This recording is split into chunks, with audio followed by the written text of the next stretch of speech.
우리 오늘 말씀 보도록 하겠습니다. 에베소서 6장 17절 한 절 말씀만 보겠습니다. 에베소서 6장 17절 한 절.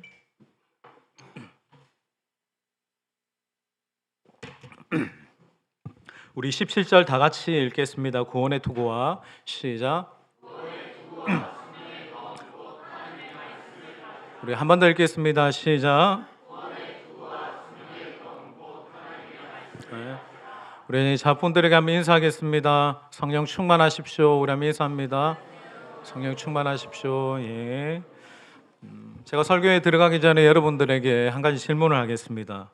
여러분, 스트레스가 여러분 몸에 해롭다고 생각하십니까? 아니면 몸에 아무런 영향이 없다라고 생각하십니까? 자, 스트레스가 우리 몸에 해롭다 손 들어 보시고. 아니다, 우리 몸에 아무런 영향이 없다 손 들어 보시고. 안 드시는 분은 나는 틀리고 싶지 않다, 나는 화면교회 성도가 아니다, 이런 분이십니까? 네. 우리가 대부분 아는 스트레스에 관련된 상식은 몸에 해롭다는 거예요. 영국의 스탠포드 대학의 건강 심리학자이면서 학자인 켈리 매커니걸 교수가 오랫동안 이 스트레스에 대해서 연구했는데 이 스트레스가 사람들을 병들게 한다라고 생각했고 그렇게 강의를 해왔습니다. 근데 건강한 삶을 위해서는 이 스트레스를 반드시 제거해야만 된다라는 강력한 믿음을 가지고 그가 평생을 연구하고 강의를 했어요. 근데 이 생각이 완전히 뒤바뀌어지는 사건이 생겼는데 그것은 그가 8년 동안 미국에 대략 성인 3만 명을 대상으로 진행된 연구의 결과였습니다. 이 연구는 두 가지 물음으로 시작됩니다.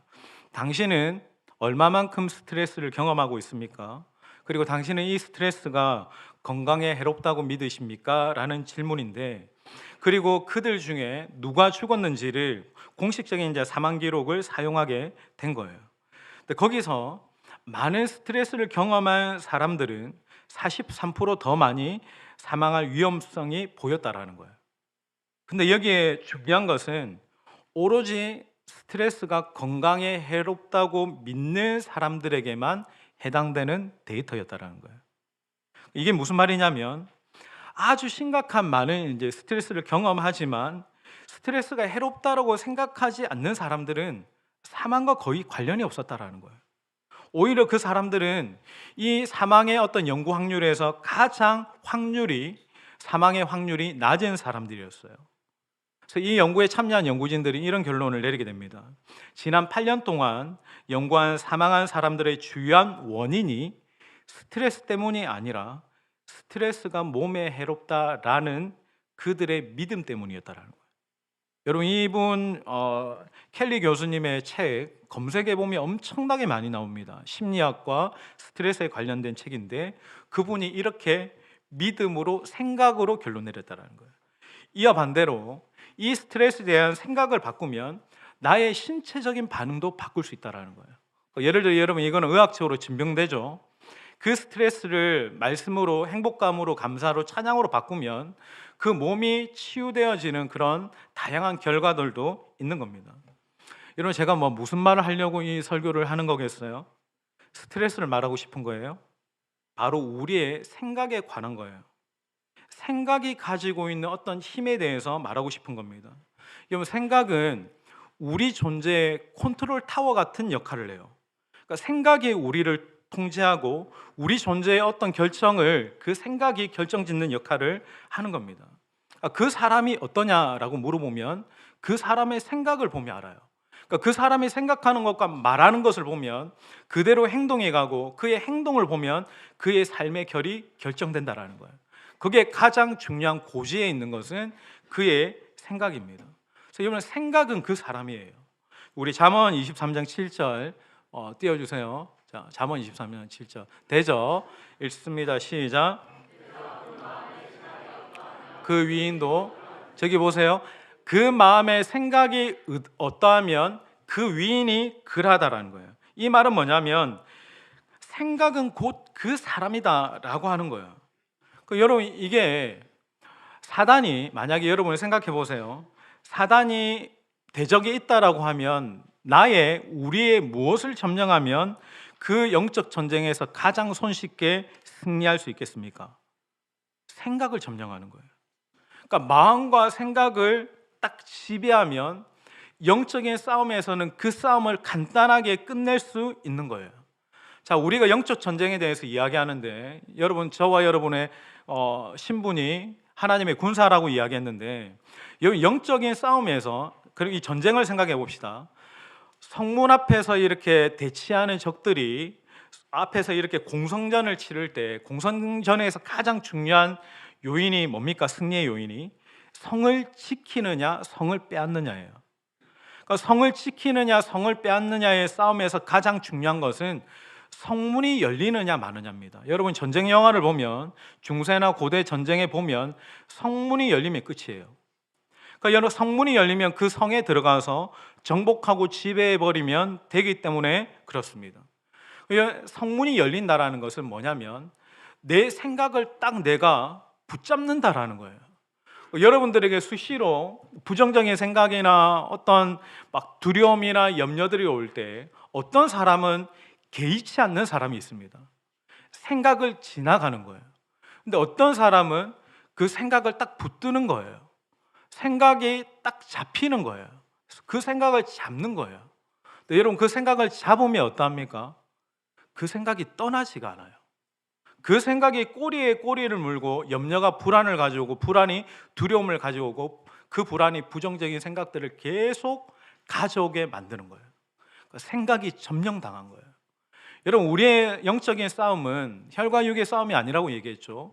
보여지는 싸움이 아닙니다. 생각의 싸움입니다. 생각의 전쟁이에요. 내가 어떤 메시지를 가지고 있는가, 어떤 진리를 내가 장착하고 하나님의 진리대로 내가 생각하고 살아가는가의 싸움입니다. 자, 여러분 보세요. 여러분, 예배를 들어올 때도 여러분의 생각이 어땠습니까? 내가 오늘도 이 예배 시간 어떻게 하면 편할까? 편할까만 생각하면 어떻습니까? 편한 자리를 찾습니다. 예배 마치고 가장 빨리 나갈 자리를 찾습니다. 그러니까 맨 뒤에 앉겠죠. 그리고 편한 자세, 가장 편하게 주변에 빡빡하지 않고 편안한 자세로 드릴 곳을 찾죠. 그런 딱 생각에 딱 잡혀 있으면 지금도 어떻습니까? 11시 42분이거든요. 언제 예배 마치나? 예배 빨리 안 마치나? 이런 생각들을 12시 넘어가면 여러분들은 반드시 하게 될 겁니다. 근데 여러분 보세요. 이 생각을 여러분이 들어올 때부터 내가 어떻게 하면 주님의 눈에 띄일까? 어떻게 하면 내가 이 예배의 주인이 되시는 주님을 기쁘시게 할까를 생각하면 여러분의 찬양하고 기도하고 예배하는 모습이 놀랍게 달라집니다. 그러니까 여러분, 생각의 차이예요. 내가 생각의 고지를 어디에 두고 내가 예배를 드리는가, 기도를 하는가, 찬양을 하는가, 그 생각에서 여러분의 행동과 여러분의 삶이 결정되어지는 거예요. 여러분, 생각은 이 예배뿐만 아니라 내 모든 말과 행동과 내 삶의 운명도 결정지대한 영향을 미치는 겁니다. 그래서 사단은, 대적들은 지금 이 순간도 우리의 생각 속에 가라지를 부립니다. 계속 우리의 정신세계와 영혼의 세계 가운데 그 흐름을 뒤바꿀 만한 생각들을 마구마구 뿌리는 거예요. 네, 여러분, 이 생각을 정의할 수는 없지만 여러분들이 예배를 들어오거나 찬양을 하거나 이 말씀을 듣고 예배를 진행하는 중에도 자꾸 생각이 들어오죠. 뭔가 구체적으로 이 생각을 이야기할 수는 없겠지만 부정적인 생각이 들어올 때가 있습니다. 그래, 이 예배 드려봐야 뭐하노? 오늘은 왜 이렇게 찬양이 기나? 막 이런 생각들이 딱 들어오는 순간 부정적인 마음이 자리 잡게 되고, 그것을 내가 몰아내지 않으면 계속 예배 끝날 때까지 그 마음과 생각이 이끌어가는 거예요. 그래서 여러분, 여기 계신 분들 중에 제가 여러분들이 이곳에 예배를 드리고 있지만 저는 여러분의 생각도 이 예배 안에 있는가가 너무너무 궁금한 사람입니다. 여러분은 어떤 생각을 하면서 이 예배 자리에 앉아 있습니까? 여러분이 가끔씩 저를 쳐다보다가 초점 없는 눈동자로 보일 때도 있고, 그러다가 막 고개를 막 끄덕이기도 하는데 가끔씩 그렇게 말씀의 템포에 맞춰서 고개를 열심히 끄덕이는 것을 보고 이분이 진짜 말씀을 잘 듣고 있구나라고 힘을 얻기도 하다가 갑자기 목이 확 꺾이면서 다시 이렇게 고개를 들지 않을 때 마음이 아파지는 거죠. 어떤 분은 막 고개가 막 이렇게 꺾여졌다가 뒤로 젖혀져 가지고 입신의 경지까지 이렇게 오는 분들을 보면 생각을 떠나 가지고 진짜 대적기도 해야 되나 싶은 마음들이 들기도 합니다. 여러분, 우리가 말씀을 들을 때, 예배를 할 때 깊은 숙면으로 들어간 순간이나 혹시 여러분들에게 수시로 찾아오는 잡념을 떨쳐내지 못하면 꼭 여러분들이 기억하셔야 될 게 있습니다. 바로 우리의 대적이 그 순간을 놓치지 않는다라는 거예요. 그 순간에 여러분의 생각을 빼앗기 위해서 최선을 다하고 있다라는 거예요. 여러분, 이 시간도 여러분 무엇을 지켜야 됩니까? 예배를 지켜야 됩니까? 예배 시간을 지켜야 됩니까? 예배 시간을 지키면 예배가 다 끝난 겁니까? 아닙니다. 이 순간 내내 말씀이 시작되고 마치고 예배가 시작되고 마치는 내내 여러분의 마음과 생각을 지키셔야 되는 거예요. 내 마음과 생각이 항상 하나님의 말씀을 향하도록 하셔야 되는 거예요. 이미 여러분들이 들어오면서 부정적인 생각을 하면서 온 분들이 있다면 지금 이 순간 주님의 보혈과 말씀으로 씻어내고 떨쳐내기를 주님의 이름으로 축원합니다. 계속 이것을 떨쳐내는 작업들을 해야 되는 거예요. 제가 청년들에게도 이야기하죠. 말씀을 메모하라고. 말씀을 메모하는 이유는 뭡니까? 말씀을 메모하는 것은 집에 가서 보라는 이야기가 아니에요. 말씀을 메모하면서 계속 하나님의 말씀에서 내 생각이 떠나지 않도록 하라는 거예요. 계속 하나님의 말씀에 초점을 맞추라는 거예요.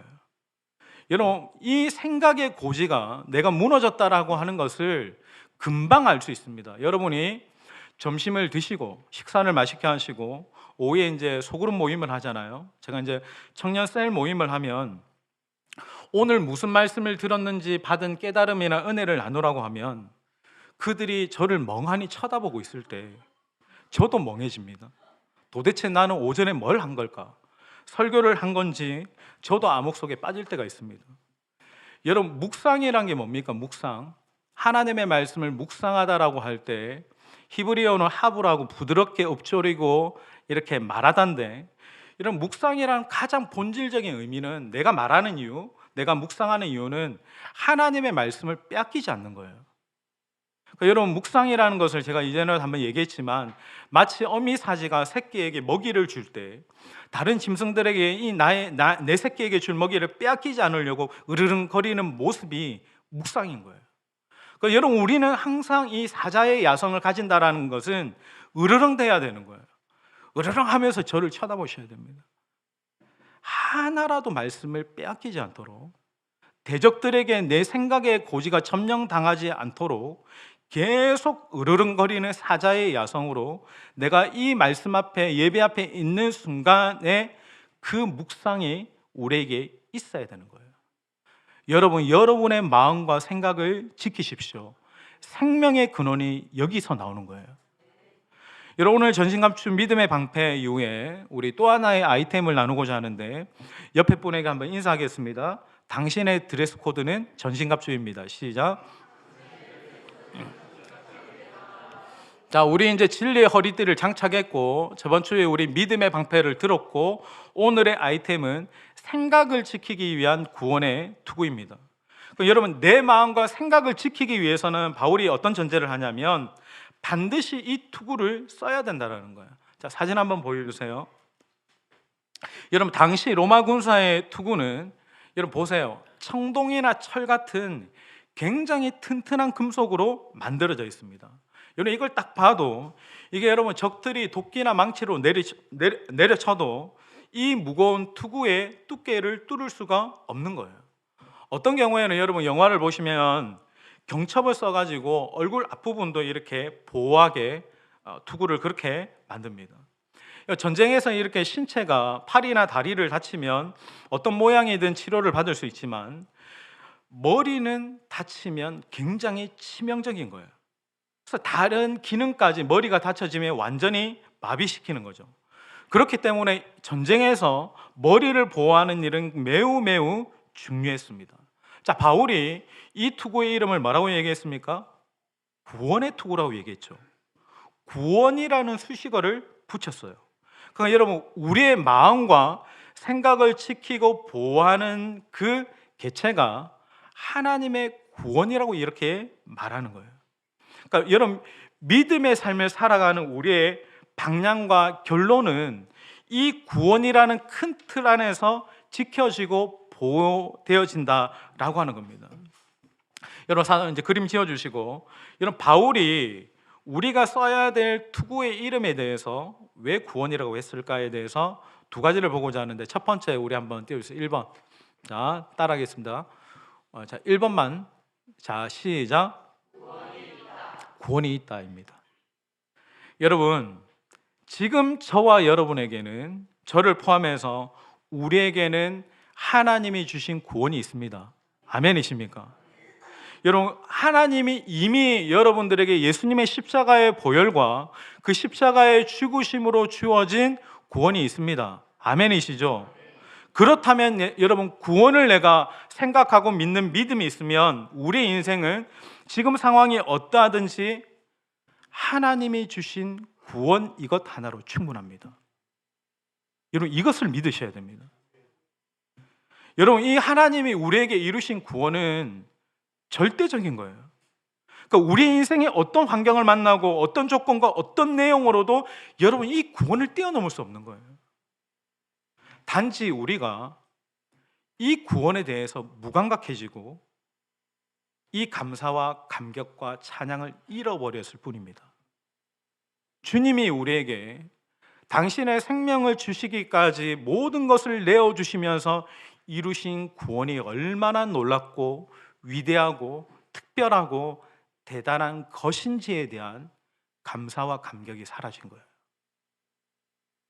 여러분, 우리에게 말씀이 계속 이야기하잖아요. 여러분, 우리에게 십자가에서 이루신 주님의 구원이면 충분합니다. 아멘이십니까? 이게 아멘이 안 되잖아요. 이게 복음이거든요. 우리에게 주님이 십자가에서 이루신 구원이면 충분합니다. 근데 내가 돈이 있어야 돼. 근데 내가 사업도 성공해야 돼. 근데 내 자녀들도 좋은 데 가야 돼.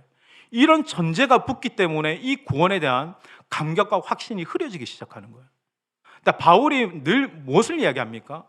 너의 생각과 너의 마음, 세상에 찾아오는 풍조와 거짓 메시지를 지킬 수 있는 유일한 것은 구원에 대한 분명한 확신과 믿음을 가진다는 거예요. 그것만이 유일하게 그 모든 생각과 세상의 거짓 메시지로부터 너를 지킬 수 있는 겁니다. 여러분, 예수님이 여러분을 구원하셨죠? 그렇다면 그 주님이 흘리신 그 보배로운 피를 흘리셨고 그 십자가의 보혈의 은혜이면 충분합니다. 이것을 믿으십시오. 제가 영적으로 이렇게 한 번씩 디프레스 되거나 이렇게 좀 눌려질 때 항상 하는 기도가 있습니다. 주님, 제 머리부터 발끝까지 제 생각과 제 마음 가운데 예수님의 보혈로 덮고 채웁니다. 예수님의 보혈이 충분하다라는 믿음의 전제 아래 보혈을 선포하고 보혈을 의지하면서 기도하면 회복의 은혜가 와요. 이게 복음입니다. 여러분, 예수님의 십자가 보혈의 은혜이면 충분합니다. 이것을 내가 받아들이고 믿는 거예요.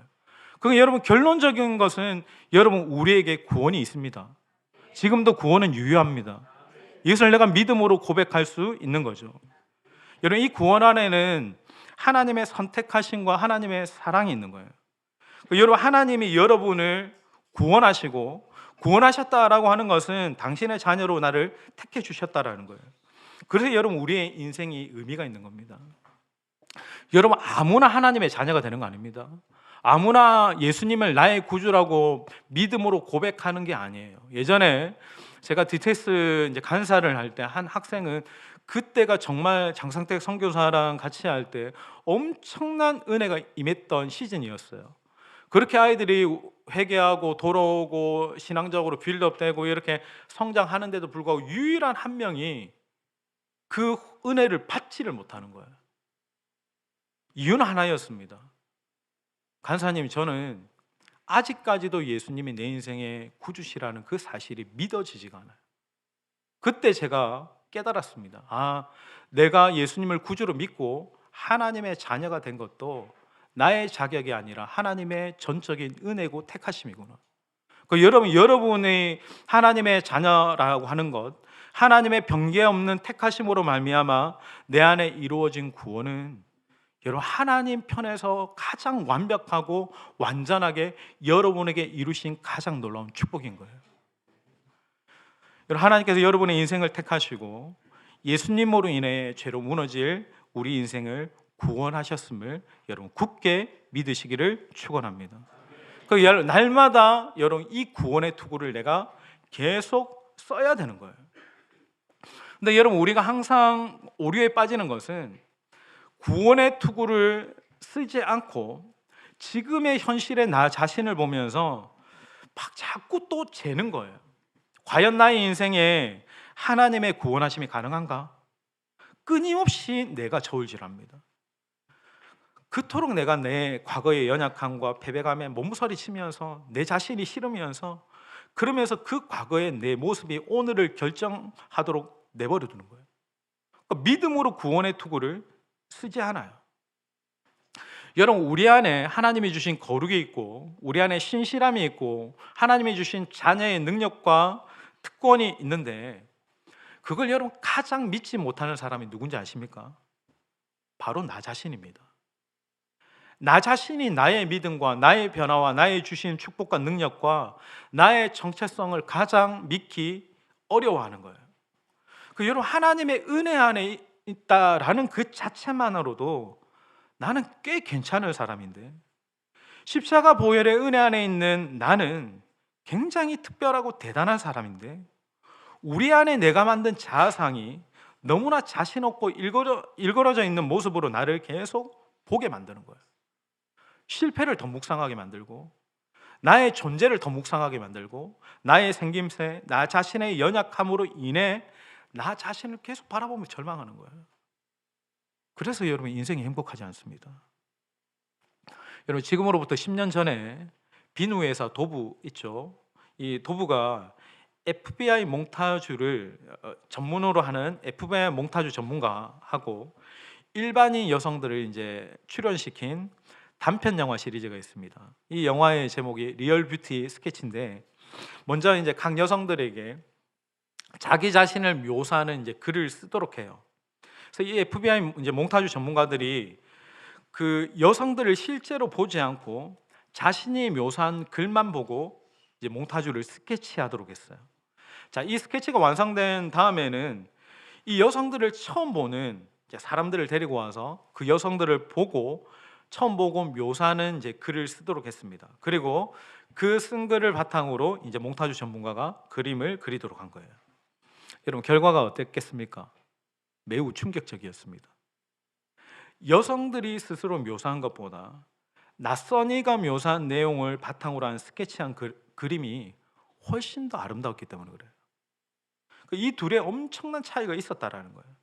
그러니까 많은 여성들이 자기 자신이 얼마나 아름다운지 실제적으로 매력적인지를 알지 못했다라는 거예요. 여러분 옆에 사람을 보면서 말해주세요. 당신이 생각하는 것보다 훨씬 더 멋지고 아름답습니다.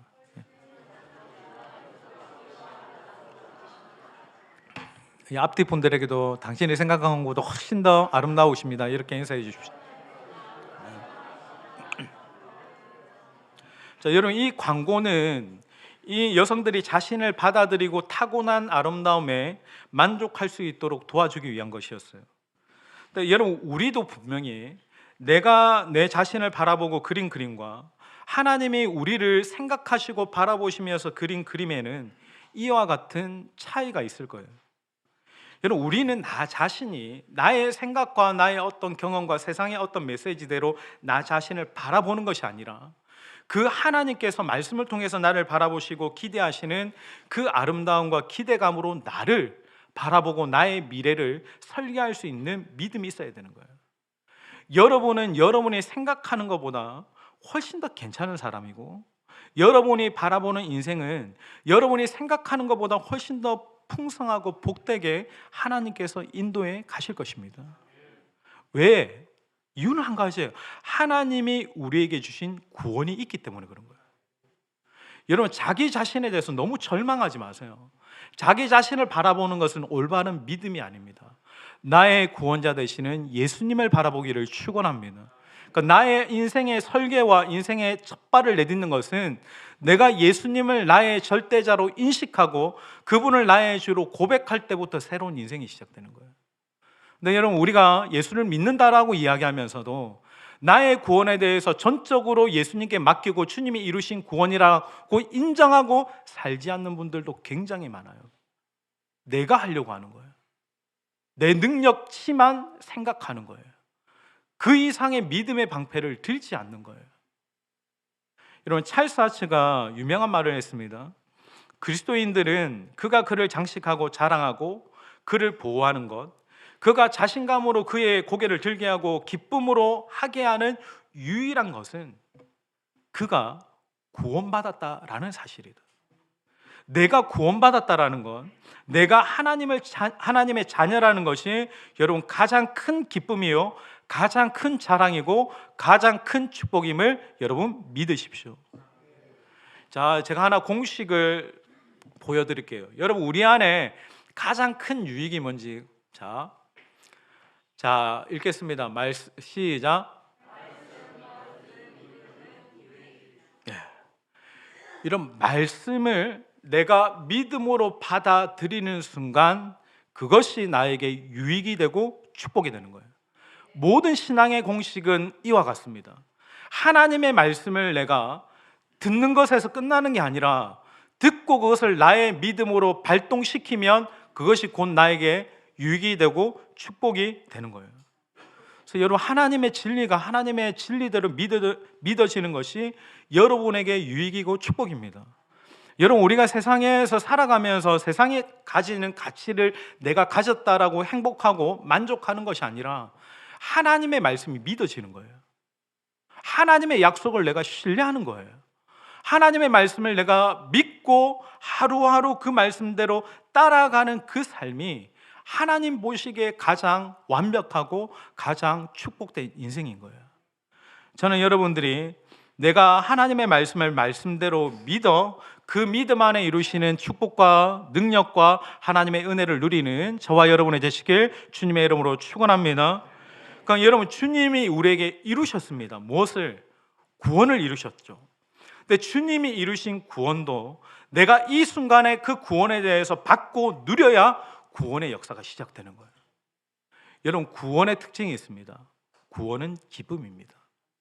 내가 하나님이 이루신 구원, 하나님이 나뿐만 아니라 나의 가정에, 나의 자녀들, 나의 인생에 이루신 구원을 여러분들이 정말 믿는다면 여러분의 심령 안에 주님이 주시는 기쁨이 충만해지기를 주님의 이름으로 축원합니다. 그러니까 여러분, 오늘도 이 예배 시간이 나의 어떠함이 아니라 여러분 오직 구원의 그 하나님으로 인하여 기뻐하시기를 예수님의 이름으로 축원합니다. 그래서 여러분, 비록 하박국의 고백처럼 무화과 나무에 열매가 없고 포도나무에 결실이 없고 외양간에 송아지 없을지라도 나는 구원의 하나님으로 인해, 이미 하나님이 이루신 구원으로 인해 기뻐하고 기뻐하는 믿음이 저와 여러분의 믿음이기를 주님의 이름으로 축원드립니다. 두 번째는 우리 따라하겠습니다. 두 번째, 아까 전에 거 좀 보여주세요. 자, 2번 시작. 쉽죠? 구원이 온다. 바울이 이 구원의 투구에 대한 그의 의중을 더 분명하게 이렇게 알 수 있는 본문이 있습니다. 데살로니가전서 5장 8절 우리 같이 읽겠습니다. 자, 우리는 시작.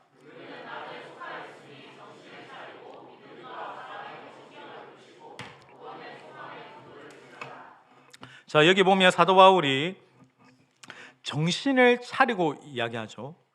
정신을 차리고 구원의 소망의 투구를 쓰라라고 이야기합니다. 그러니까 구원이 온다라는 확신을 가지고 소망의 투구를 쓰라는 말이죠. 비록 지금은 내가 어려워도 힘들어도 아무것도 보이지 않을지라도 여러분, 반드시 그날이 온다라는 믿음, 반드시 구원이 온다라는 믿음으로 구원의 투구를 쓰라는 거예요. 그러니까 여러분, 여기에서 바울이 이야기하는 것은 지금 현재의 나의 상황보다는 우리의 삶에 지금 이 시즌의 종착점을 염두에 두고 말한 거예요.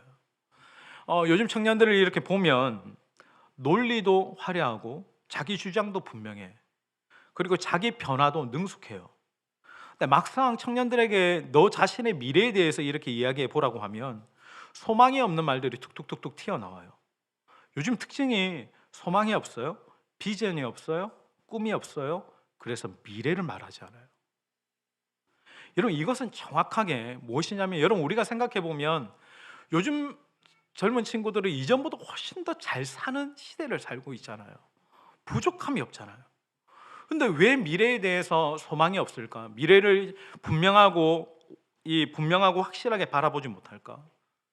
이것을 여러분 정확하게 보면 믿음이 없기 때문에 그런 거예요. 여러분, 내가 미래가 없는 것은 여러분의 환경, 스펙, 부모님이 흙수저스러워서가 아니라 나의 어떤 과거의 문제 때문이 아니라 주님을 바라보고 의지하는 믿음이 부족해서 그런 거예요. 하나님이 이루신 구원이 지금도 내게 이루어지고 있는 그 오는 구원을 향한 소망을 내가 믿음으로 바라보지 못해서 그런 거예요. 자기의 삶에 대한 어떤 구원의 도구를 분명하고 확실하게 내가 쓰지 않습니다. 그래서 수시로 오는 생각들에 점령당합니다. 많은 것들을 누리고 많은 것들을 배우는데도 계속 수시로 찾아오는 생각들에 점령당하는 거예요. 두려움, 소망 없음, 버려짐, 과거의 실패, 외로움, 사람들의 냉소에 예민하고 이런 모든 것들에 내 생각이 완전히 점령당하는 거예요. 근데 목사님, 이게 내가 일할 때마다 공부할 때마다 찾아오는 건 어떡합니까 하실 분들이 있을 거예요. 여러분, 이런 말이 있죠. 참새가 우리 머리 위로 날아가는 것은 막을 수 없지만 내 머리 위에 둥지를 트는 것은 막을 수 있다. 그리고 이 말의 의미가 무엇인지 아시겠죠?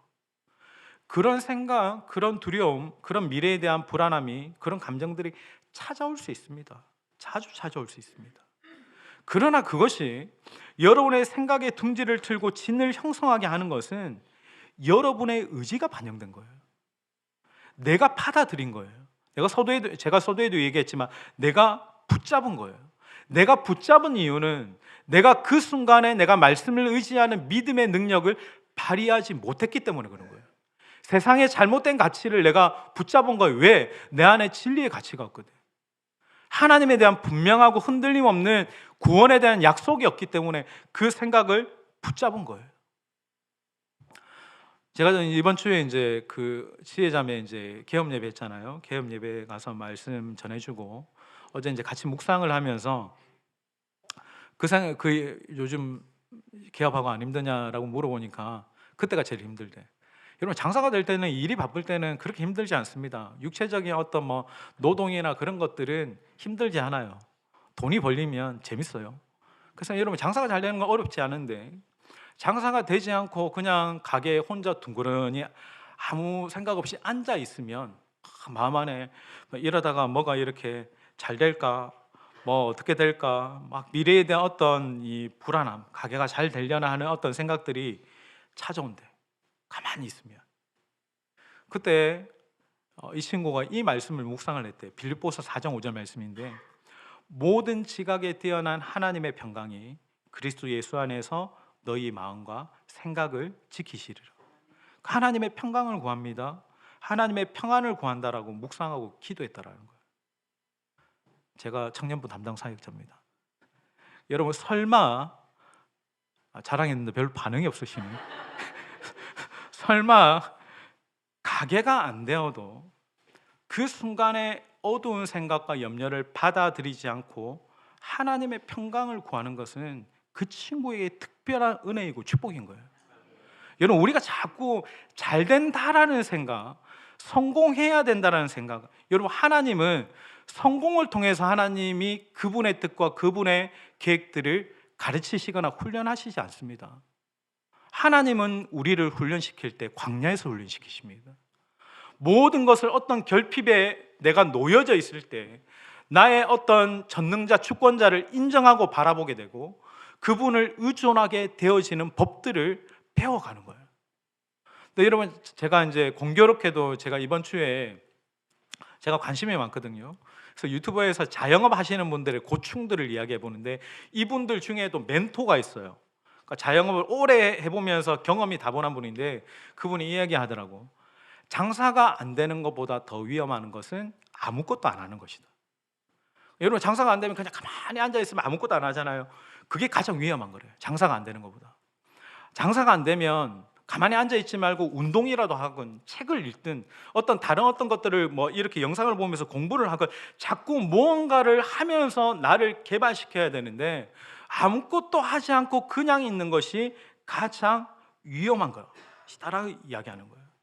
여러분, 우리가 어떤 생각에 어떤 지배를 당하고 여러 가지 영적인 공격들이 올 때 가장 중요한 것은 그 순간에 내가 어떤 믿음의 능력을 발휘하는가, 내가 어떤 태도로 그 상황을 대처하는가가 진짜 중요한 거예요. 여러분, 늘 하는 이야기지만 우리에게 찾아오는 사건은 우리가 막을 수 없어요. 사건은 일어나는 거예요. 누구에게나 저에게도 그렇고 고난은 찾아옵니다.